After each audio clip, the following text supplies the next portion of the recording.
The federal government has signed a handover agreement with the United Nations Children Fund, UNICEF, to ensure children involved in conflict in the country are protected. The Minister of Foreign Affairs, Geoffrey Onyeama, says the handover protocol will discourage the detention of children allegedly associated with armed groups. He says that the agreement will also enable proper integration of the children into the society through educational and emotional support, while also giving them the privilege of acquiring an identity. Children are unfortunately too often the direct but powerless victims of the horrors committed against their families.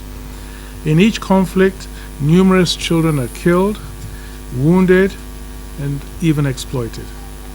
It is important to state that in 2003,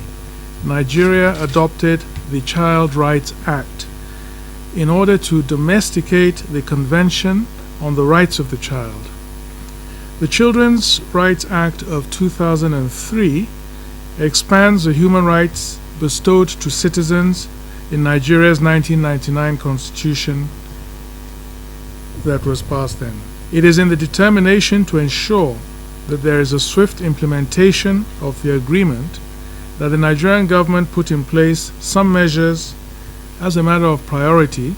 to secure the rights of the children who are the victims of war.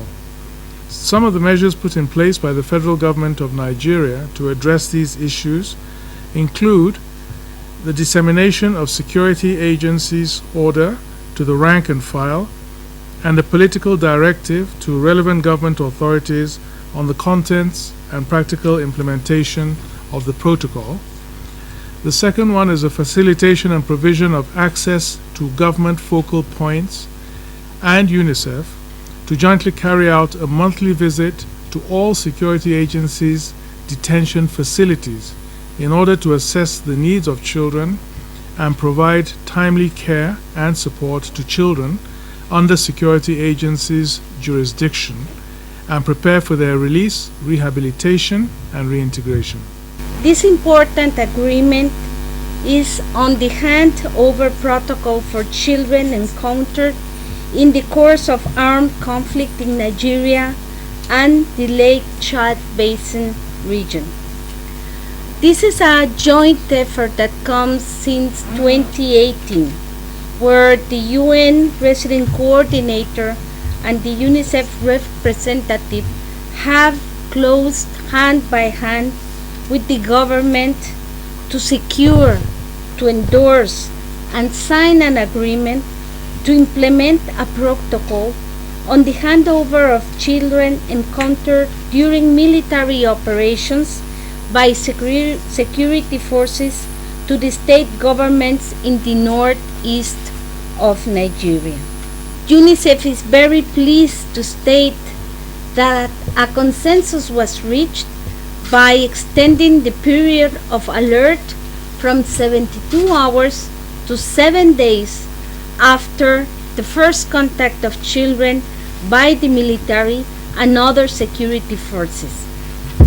In addition, and we are also grateful on the strong collaboration that exists between UNICEF, the Borno State Government Ministry of Women Affairs and Social Development, the State Security Forces, and the Nigerian Military Theater Commander at the Maiduguri level. As per Article 7 of this agreement, UNICEF will support the measures to put in place in detail the operation plan to implement the agreement. Also, UNICEF will ensure that adequate technical and financial resources are allocated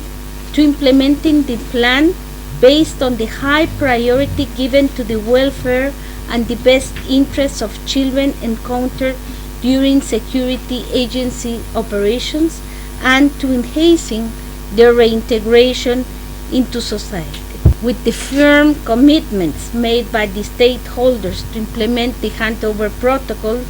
this constitutes a call to action for all of us to appoint a focal point to oversee the full implementation of the handover protocol and to interact with the relevant government entities and the United Nations system in Nigeria. On behalf of UNICEF, I therefore nominate the UNICEF Chief of Child Protection as our representative to the task force to oversee the protocol.